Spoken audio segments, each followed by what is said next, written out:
In the 20th century, the natural world is assaulted as never before by advancing technology and unbridled economic growth.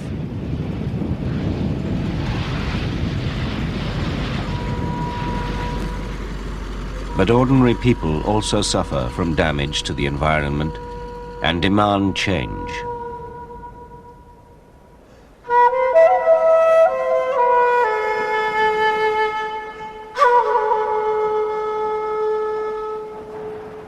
For many, the first realization that nature was being permanently damaged came in the late 1950s when they heard the story of the fishermen of southern Japan.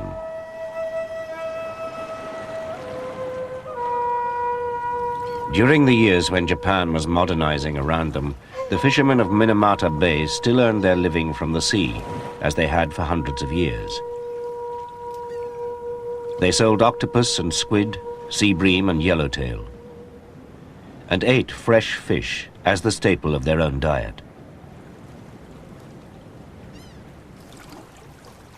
The first sign that something was wrong came when Minamata's other fish eaters, the cats, started to behave strangely.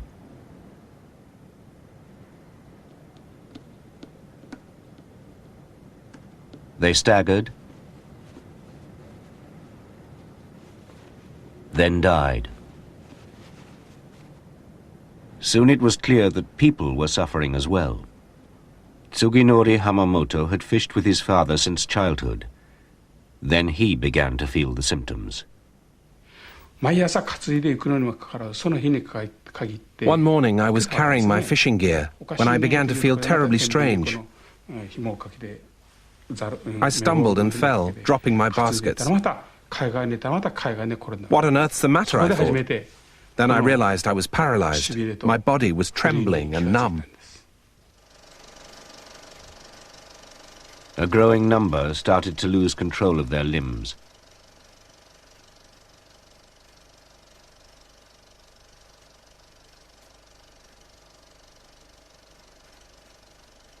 Doctors from the local university filmed the shaking fits. They suspected metal poisoning. Alarm deepened when Minamata women gave birth to babies who were partly paralyzed.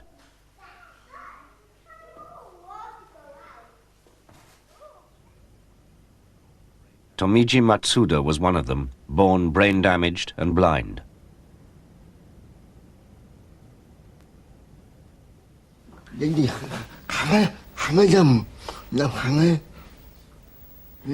I never really think of myself as being ill.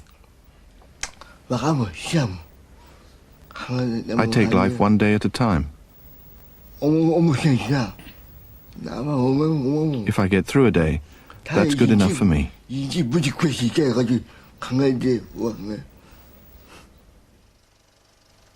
The mysterious condition was given a name, Minamata disease, and by 1960 over 70 were dead and thousands more affected. There'd been no poisoning before a chemical factory was built in the bay. But the company, the Chiso Corporation, denied all responsibility and continued to pump its waste into the sea.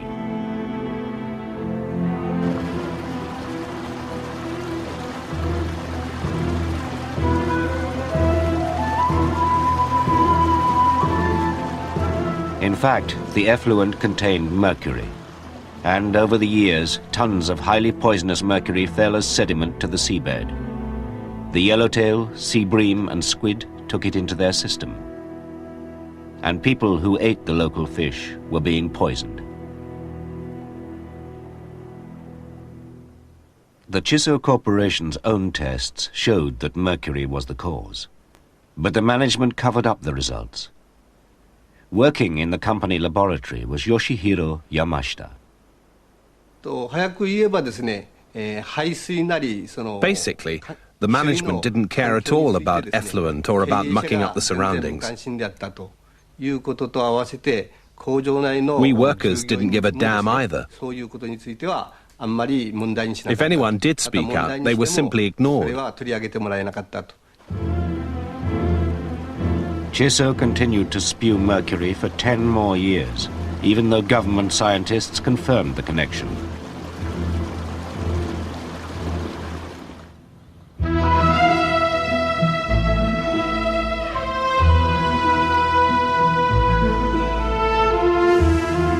In the late 1950s, when Minamata disease was first reported, it was seen as just a local problem. The Japanese, like most people, thought of waste and dirt as something that went with progress. The sulfurous smoke and dust pouring from the new industries seemed inseparable from jobs and higher wages. Japan was following Western Europe, where prosperity had the same robust impact on air, land, and water. And both were still catching up with the United States, where the greatest economy in the world was roaring ahead.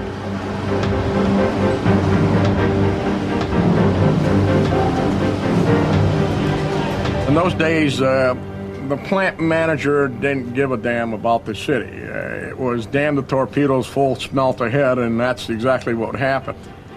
All furniture smelted. The production came first.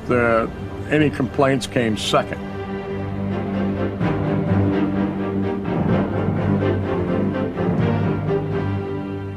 In Chicago, Carl Baggy worked for a railway company. His attitude was typical of the time. We accepted this. We accepted this as a part of life in industrial America. The stench, the smoke, the absolute filth that filled our lungs and made some of us ill. But we thought this was the way life was, the way God intended it, and the way America, prosperous America, could survive.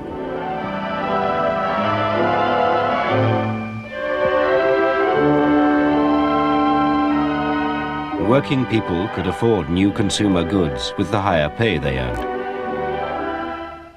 New appliances needed electricity to run them from more power stations.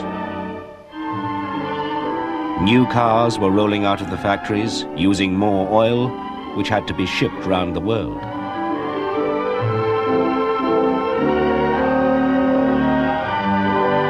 This is the American dream of freedom on wheels. An automotive age, traveling on time-saving superhighways. Futurama's free-flowing channels of concrete and steel. People were told the great hope for the future was atomic power. There's a new dawn breaking over our world. The hopeful dawn of the atomic era.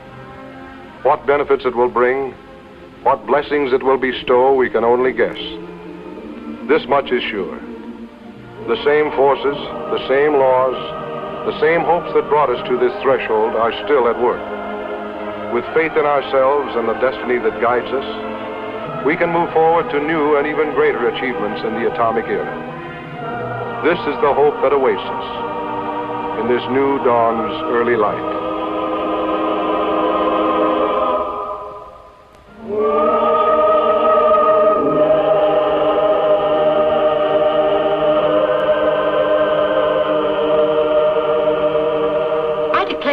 Atomic plants going up everywhere. I wonder if a girl's even safe in her own home.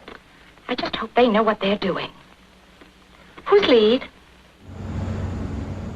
When there was concern over atomic fallout, scientists were quick to reassure people they did know what they were doing.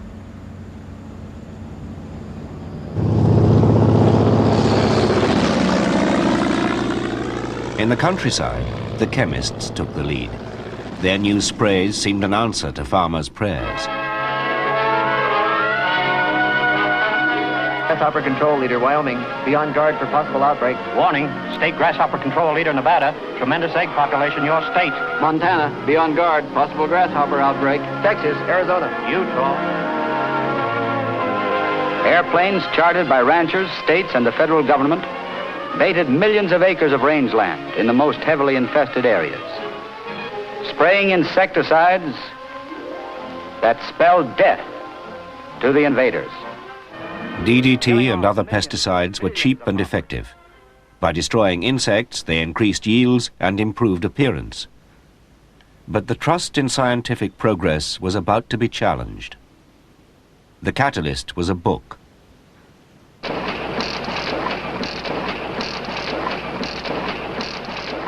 Silent Spring was published in 1962 and caused a sensation.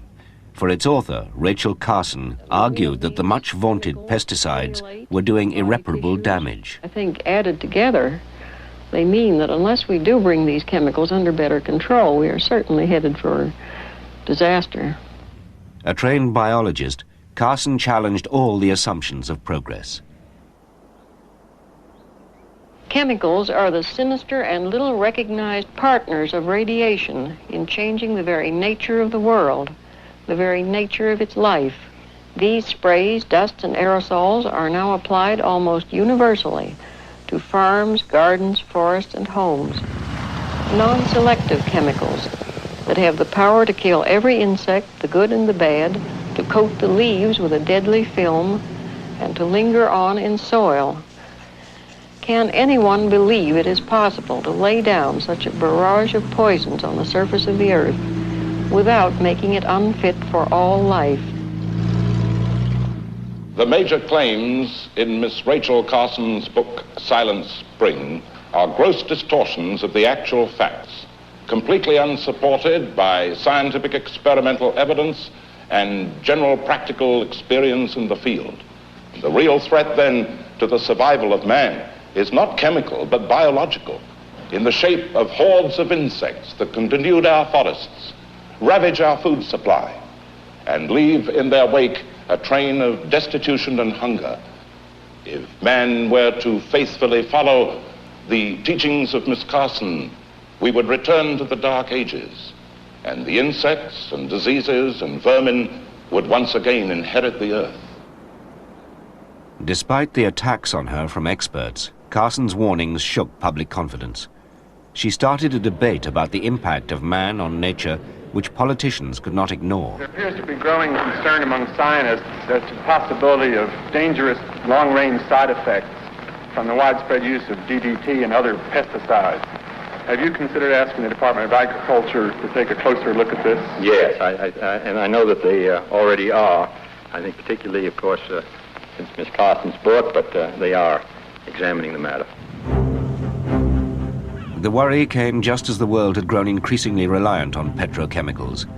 Huge oil tankers plowed the oceans, and the public was about to discover the high risks that went with this dependence. At last, the Torrey Canyon lay in her death throes, her back broken, her fight against fate lost irretrievably. Less than 2 weeks ago, a fine ship of more than 60,000... When the Torrey Canyon hit rocks off the west of England, it was fully loaded with 120,000 tons of oil, and no one knew what to do. To be seen to do something, British Prime Minister Harold Wilson called in warplanes to try and set the oil on fire.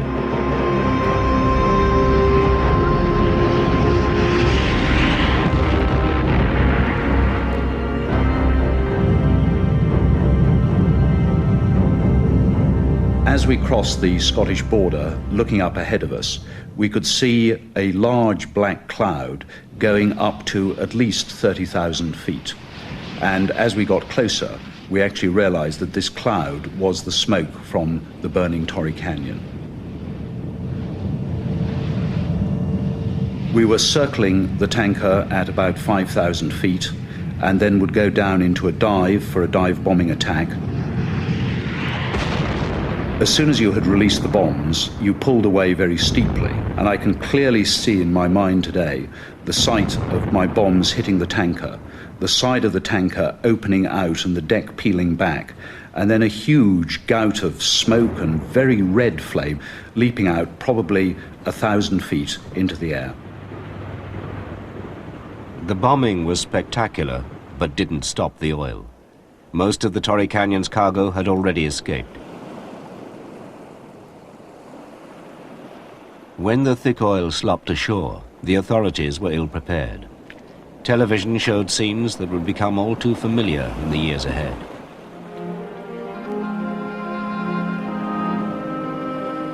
Seabirds were immediate victims. People tried to rescue them. Olga Penrose was one of the volunteers. During the Torrey Canyon episode, There were birds brought in where, when you looked in the box, it was a ball of tar and a beak sticking through. And you literally had to scrape this ball of tar until you got to the actual bird. And that was really horrific. It was very sad, and you know that the oil is burning the bird, so you try to get it off as quickly as possible. It did make you feel so inadequate and very angry, you know, to think that man had done this and we couldn't do anything to save them.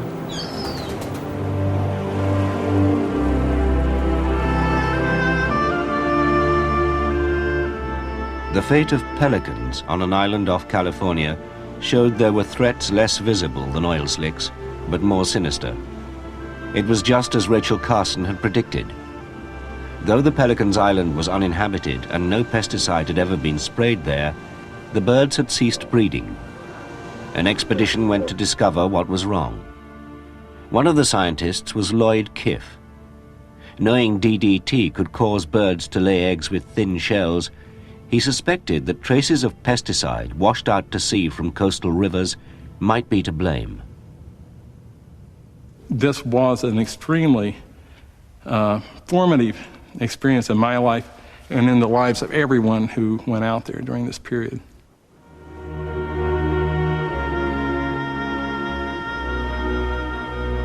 It was a difficult landing on that part of the island where the pelican colony was located. We climbed very steep cliffs. It was an absolutely perfect scene. Beautiful setting. Go up to these bird nests here of these wild birds, 500 pairs of pelicans rising from this colony. The nest all adorned with flowers, everything perfect. But all the eggs were broken.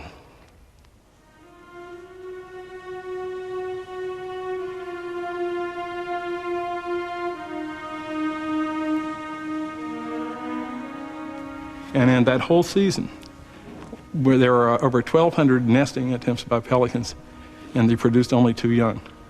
All their eggs broke from the weight of the incubating females. And this was a horrifying scene to us. I can't describe how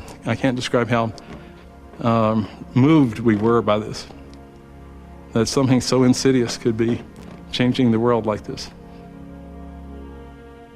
Like the mercury at Minamata, DDT had found its way into the fish. It had entered the food chain and was poisoning the pelicans.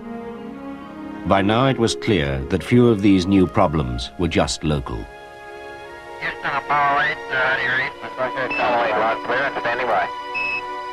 Captain, I want you to give them a little bit of a word picture of what we were seeing down here that happened as he does this. The vulnerability of the whole planet became vividly apparent at Christmas 1968, when humans were first able to look back on the Earth from the distance of the moon.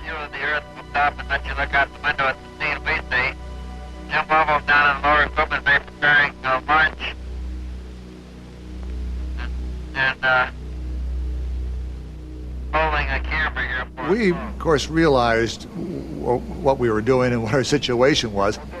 We're getting a pretty good picture of it. I looked out of the window as I made that first circle around the moon, and I put my thumb up to the window, and I could actually put the Earth behind my thumb. Now, you have to think about that for a little bit, because everything that you've ever known, all your loved ones, all the problems back on Earth, everything is behind your thumb.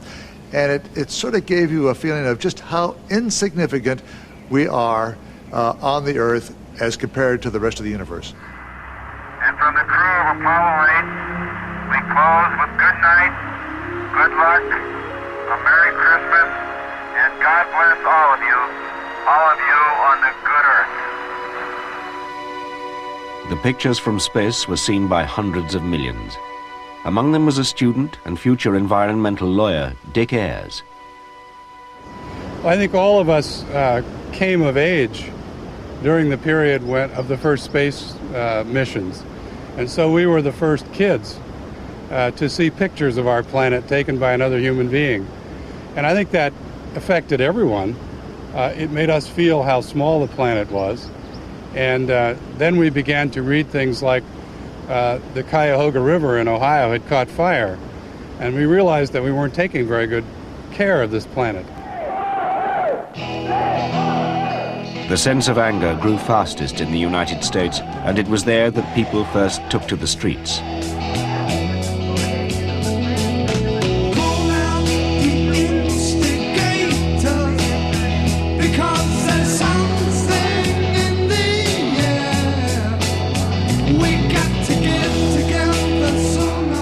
In the spring of 1970, millions took part in a mass demonstration across the country.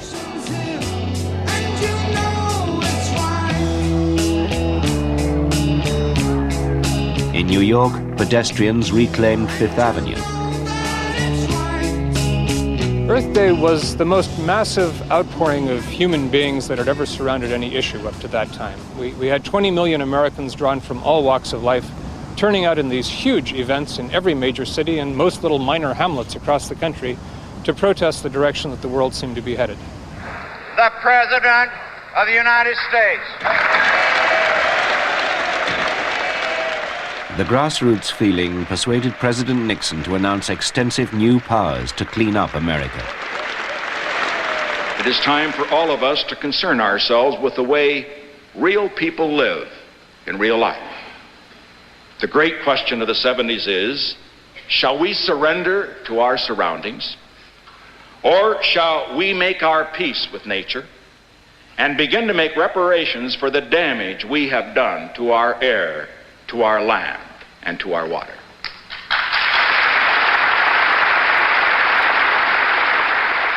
Nixon created an Environmental Protection Agency and passed a Clean Air Act to curb atmospheric pollution. In future, cars would have to pass stringent tests, and all manufacturers would have to consider the impact their products had on the environment.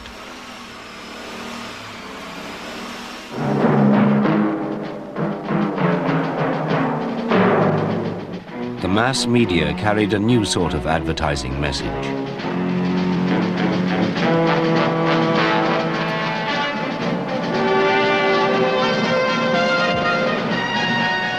Some people have a deep, abiding respect for the natural beauty that was once this country.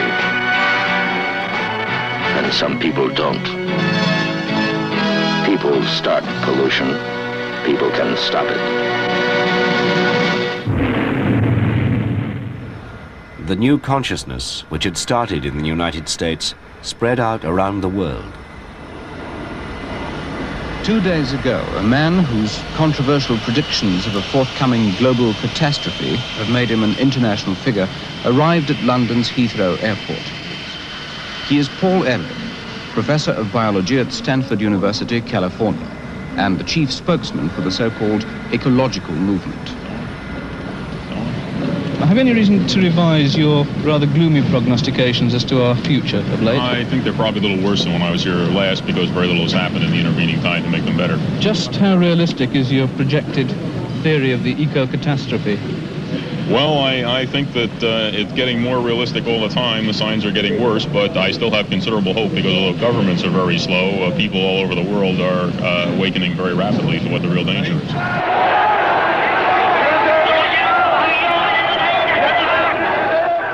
The Japanese, too, woke up to the harm being done.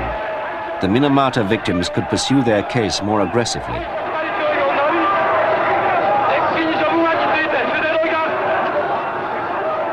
They fought for compensation from the company that had poured mercury into the bay, confronting the management at a shareholders' meeting.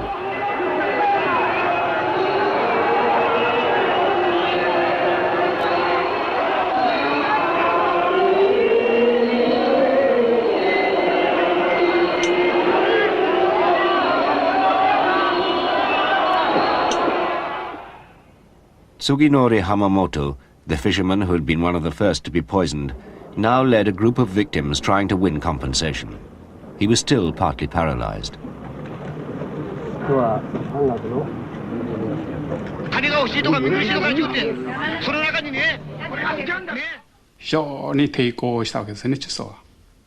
It was very tough, though we had doctors looking after us. They gave us injections and medicine while we stayed up all night negotiating with Chiso.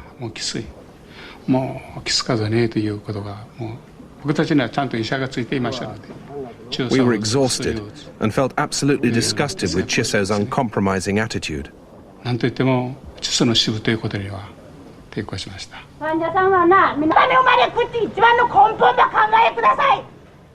Under intense public pressure, the company was finally forced to make concessions.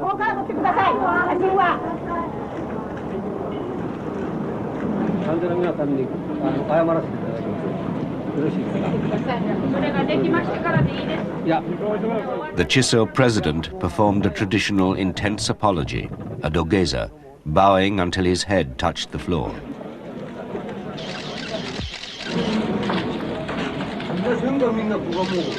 For a Japanese business leader, it was the ultimate humiliation.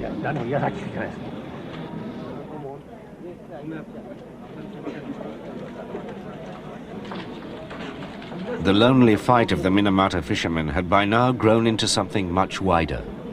Around the globe, ordinary people had lost confidence in the official reassurances they'd heard for so long.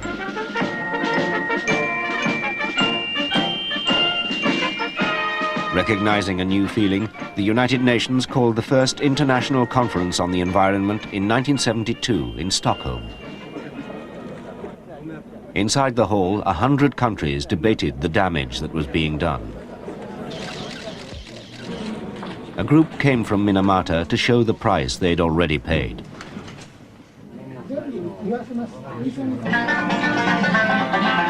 And outside, thousands of young people gathered to keep up the pressure on the delegates. In a very real sense, what you're doing out here is very, very important to us. The meeting was chaired by a Canadian industrialist, Maurice Strong. This conference is a 10-day conference of governments. And governments are moved to do what people want them to do and, in effect, what people force them to do. This issue came from the grassroots. The issue of environment came really from the growing perceptions of people that their lives were being impacted. Can you write to people inside the buildings and the people outside the buildings? Politicians didn't perceive this and then inform their people that this was a problem and, you know, we've got to make some changes here. It was quite the other way. This was always a people-based issue. Demonstration? How big? The Stockholm conference was covered by hundreds of journalists who were taking an increasing interest in the issues. Among them was a young Indian writer, Anil Agarwal. I did not come back with an impression that it was the governments which was taking the issue very seriously at that time. But what I did come back with a very, very strong impression is that the younger generation in Europe was taking it very seriously. And essentially, it gave me the feeling of a new form of democracy beginning to emerge. In the developing world, in the foothills of the Indian Himalayas, the new protest politics were also beginning.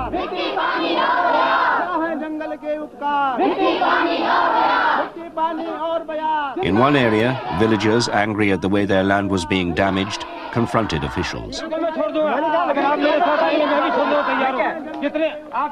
They called their movement Chipko, meaning lover of trees, and tried to halt the destruction of their forests by timber companies whose wholesale logging brought landslides, floods, and the loss of wildlife.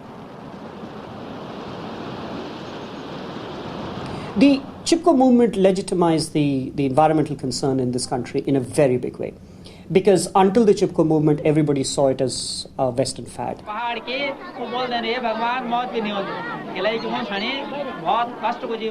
say plant trees on war footing, and in this way you can have billions and millions of trees. This is the people's program for tree plantation. In the early 1970s, some campaigns began to move from lobbying and protesting to direct action.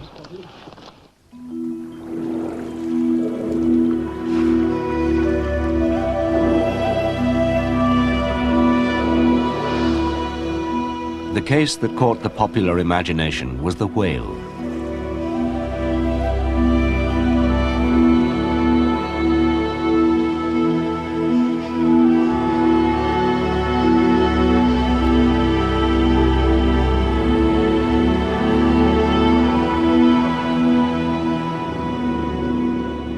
Many species of whale, the largest animal in the world, were on the brink of extinction.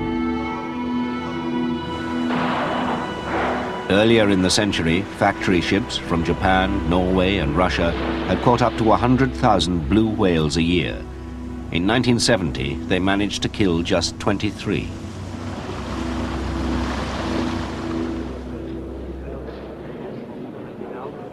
The international body representing the whaling countries ignored the call for a ban made by other governments at Stockholm.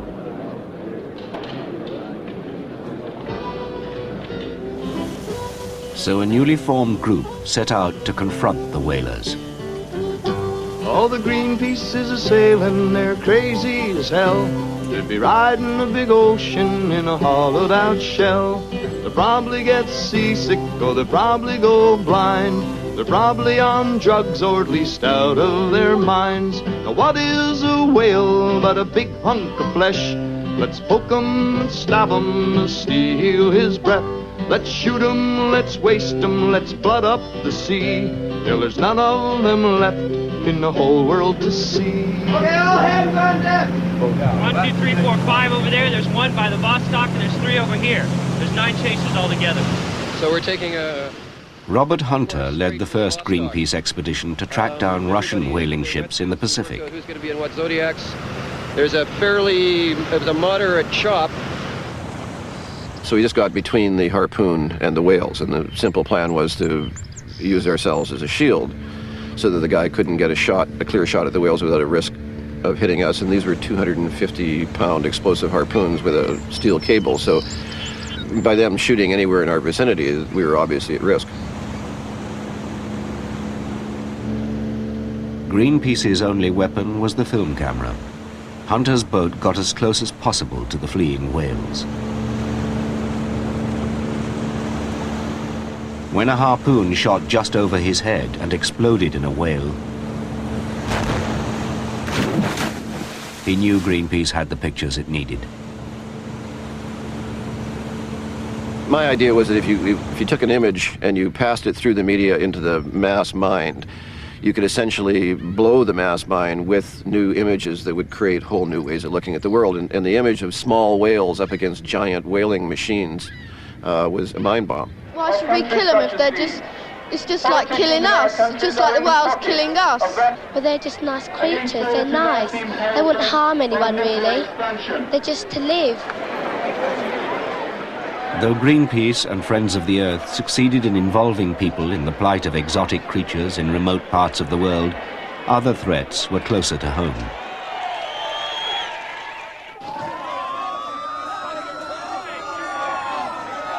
In a series of cases in Europe and America, communities were stricken by poisonous waste that had been dumped many years in the past.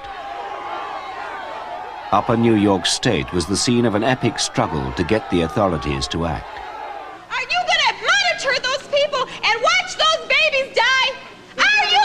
You're going to go back to wherever you came from, and you're going to live in your comfortable home. In the 1940s, a chemical company had buried 20,000 tons of toxic waste on land near their plant at a place inappropriately called Love Canal. Houses and schools were built on top. Then, in the late 1970s, the steel drums started to rust and poison began to seep up from the ground into the homes. For mothers like Lois Gibbs, the consequences were horrific. When we first moved into Love Canal, I moved in with my son Michael, who was 1 year old, and he was perfectly healthy. There was nothing wrong with my child. And in the 5 years between the time I moved in and discovered the Love Canal, Michael developed epilepsy, where he'd have grand mal seizures and just lay on the floor and vibrate. He developed a liver disease, a urinary tract disorder, which required 2 surgeries to correct. He developed severe asthma. And this is just a 5-year-old child. This is living at Love Canal for 4 years. You should be used to it after a year and a half and not getting any answers. Right. Lois Gibbs found herself leading a group of residents fighting to persuade the government to move them to new homes. If you just pass the word around, we're not going to do anything violent. We're just going to keep them in the house. Nothing more than that. Body barricade the doors. Okay? Good enough. The women faced repeated delays and finally took their own direct action. They locked up officials as hostages. Sit! If we do not have a disaster declaration Wednesday by noon, then what they have seen here today is just a Sesame Street picnic in comparison.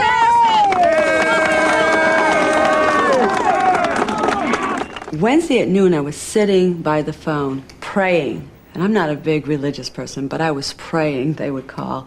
And when the phone rang, we just literally jumped out of my skin. Everybody else did. And it's like, who's going to answer it? Who's going to answer it?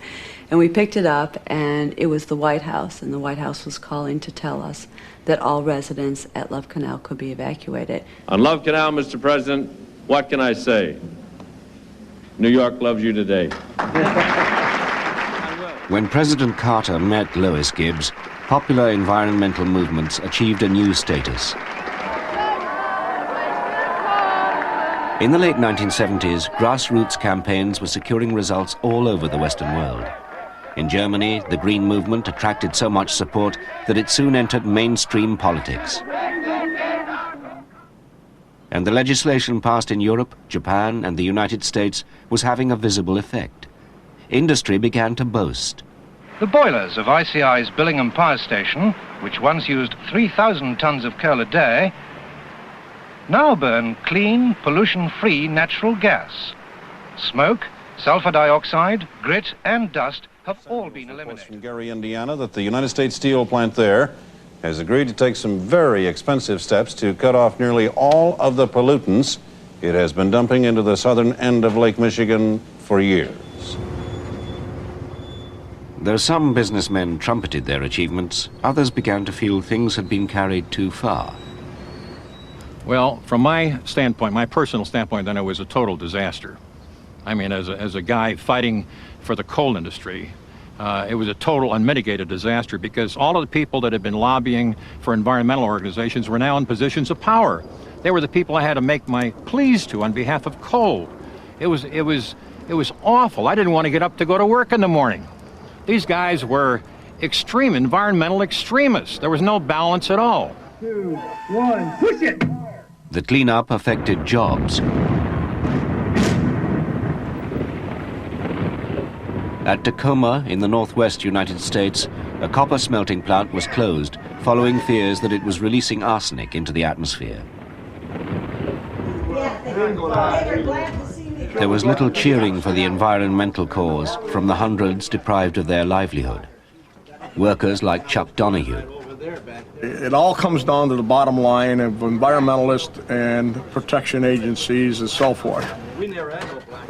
They came, they attacked it, and they cost us our livelihood. And there's some of us that still have not found a job. There are people from the smelter who haven't worked a day since that smelter's closed down. It's unfortunate. The 1980s saw a backlash against a movement that had achieved so much so fast. A new American president was skeptical. I sometimes suspect that the lobbyists for the environmental interests feel that they have to keep their constituents stirred up or they might not have jobs anymore. For President Reagan, concern for nature had been taken much too The far. fact that you've been quoted in the past is talking about environmental extremism. Well, there is environmental extremism. I don't think they'll be happy until the White House looks like a bird's nest. When Reagan came in and we had people that I would say were more balanced, and from our standpoint, balanced point of view, I didn't mind getting up in the morning. I would even bounce to work because I was talking to people who would listen to your story and maybe even consider in their decision making. So it was a much happier time for me. But just when the environmental tide might have turned back, a new series of disasters shocked the public. Often armed with no more than a plastic bucket. The stench of the oil is everywhere. Despite all the legislation, accidents could still happen, and on a horrifying new scale. The Imoko Cadiz was twice as large as the Torrey Canyon. The slip has moved again closer to the shore, and the pollution of beaches and harbours is... When the supertanker ran aground, the oil spread over hundreds of miles of French fishing grounds. Cadiz qui venait du Proche-Orient et se rendait en People the Vice President of Amoco International, Harry s'est échoué. An explosion at a chemical works in Switzerland didn't just affect the city of Bâle. Deadly chemicals entered the Rhine and poisoned fish all the way down through Germany and into Holland.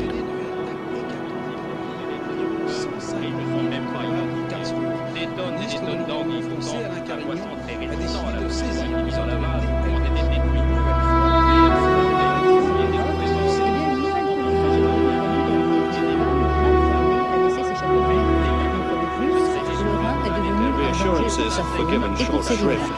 Some of their own polluted Rhine water and dead fish were hurled at them. Bhopal in India set a new record for casualties in an industrial accident. On a night in 1984, the American-owned Union Carbide plant exploded and toxic gas leaked over the town.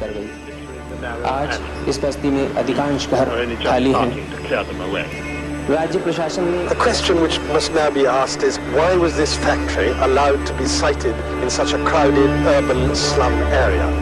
The residents have been protesting for a long time against it, but the local authorities did nothing. Over 2,000 were killed outright, and up to 20,000 blinded or severely disabled. Beno Shamshad managed to escape, but other members of her family were overcome. Jamila, my sister, took my son and mother-in-law to the hospital. I rushed over, but when I got there, my child was dead. I screamed with anguish and pain. My only son was dead. But I knew I had to stop crying. People were saying we'd be evacuated because of the poison gas. What people feared most of all was a nuclear accident. Авария на Чернобыльской атомной электростанции. Она больно затронула. When an old Soviet reactor blew up at Chernobyl, the nightmare came to pass. Radiation sickness killed many firefighters immediately, and thousands who lived nearby would die of cancer.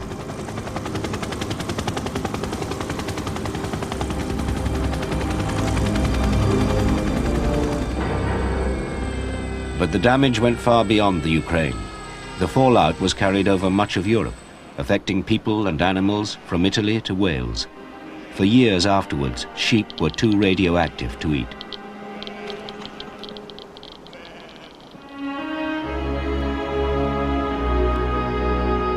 And the lengthening reach of pollution was felt in Canada and northern Europe, where lakes and forests were dying because of gases from power stations in other countries hundreds of miles away. Det bara ett par år sedan. Nu är 10-15% av beståndet angripet på sina håll i Halland, Småland och Skåne. In Britain, the Electricity Generating Board produces about half the sulfur dioxide disgorged into the atmosphere. This turns to acid rain. Is it worth, in the end of the day, in order to save a few fish, but it is a few fish and rather a few lakes, of the whole of Europe, spending billions of pounds and increasing the cost of electricity through the whole of Europe, 15 or 20%?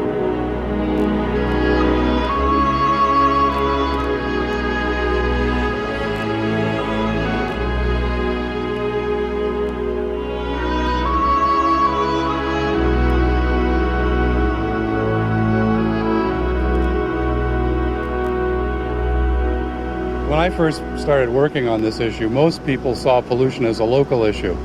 They had steel mills in Pittsburgh. They had car pollution in Los Angeles.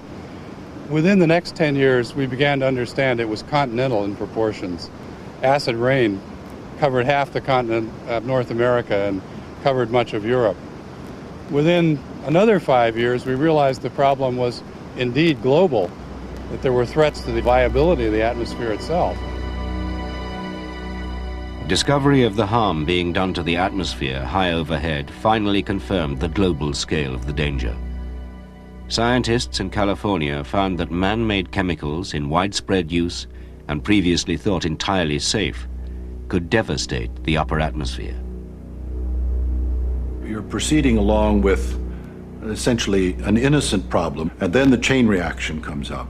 Say it's sort of like a pit that's opened up and you don't know where the bottom is. And I came home one night and my wife asked me how the research was going, and I said, well, I think the research is going very well, but it looks like the end of the world.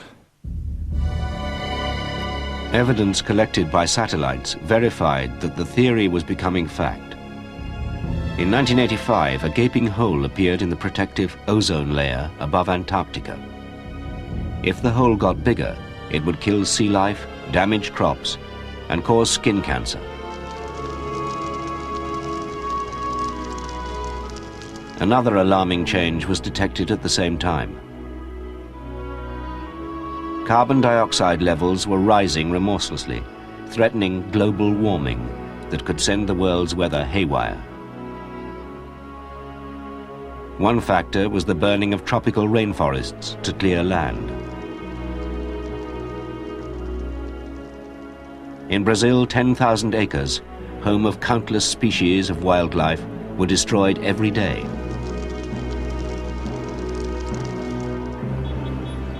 But a greater cause was carbon dioxide from the burning of oil, gas, and coal in massive quantities by the industrialized nations. For as the century ended, mankind's consumption of fossil fuels was growing exponentially. In the rapidly developing nations of Asia, billions of men and women now look forward to the consumer lifestyle already enjoyed in the West. Meeting their needs demanded huge new power stations and factories which, with millions of new vehicles, would discharge even more gases into the atmosphere. We have a real dilemma. On the one hand, we have no right to impose constraints on the developing countries in pursuing their development. We have no right to deny them their right to grow. Now, at the same time, if they follow the same pathway that we follow, it's going to be disastrous for them and for us. To those whose immediate concern was to escape from grinding poverty, worrying about long-term side effects seemed another luxury they couldn't yet afford. The industry of much of the developing world was years behind the West, and so were their priorities. On the outskirts of the Indian capital of Delhi, a family-run smelting business produced castings using old-fashioned methods, with nothing to stop the smoke and dust belching into the air.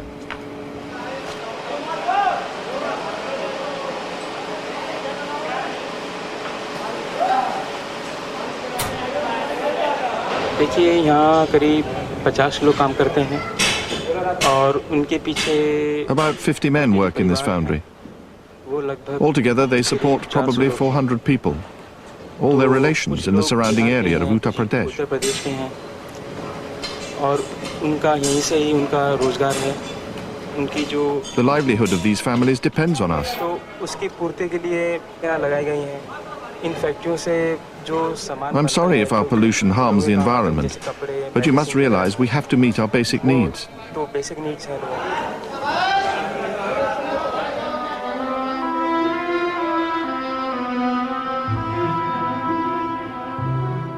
In the years since the Minamata poisoning, the awareness which started in a small Japanese town had spread round much of the world. In the 1990s, the new director of the Chiso factory confirmed the painful lessons they'd learned. I do believe that without protecting nature, we cannot survive. Even if profits have to suffer, the environment must come first.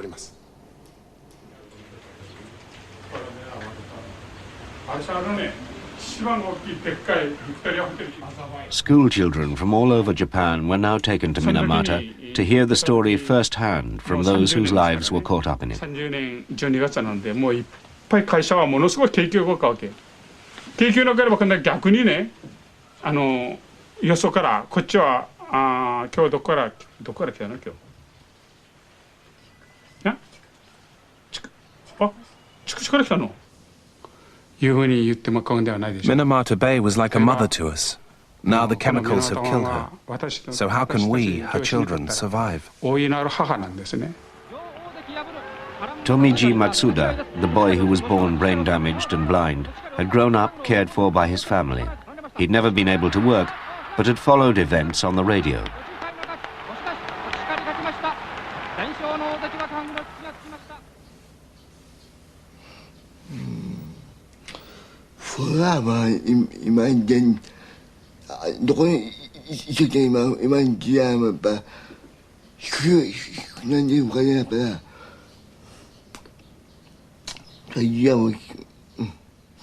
I think people must be very careful about progress.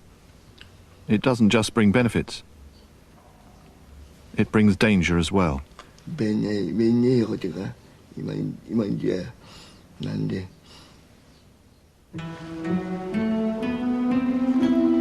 It was popular concern that helped force business and government to acknowledge the full impact of progress. But the damage continued all the same. In the last 40 years, the planet lost half its rainforests and a fifth of the world's plants and animals became extinct or gravely threatened. Countless lakes and rivers were poisoned. And at Minamata, the mercury left on the seabed meant that fishing could never be resumed in the bay. Boats had to fish further away, where the ocean was less polluted.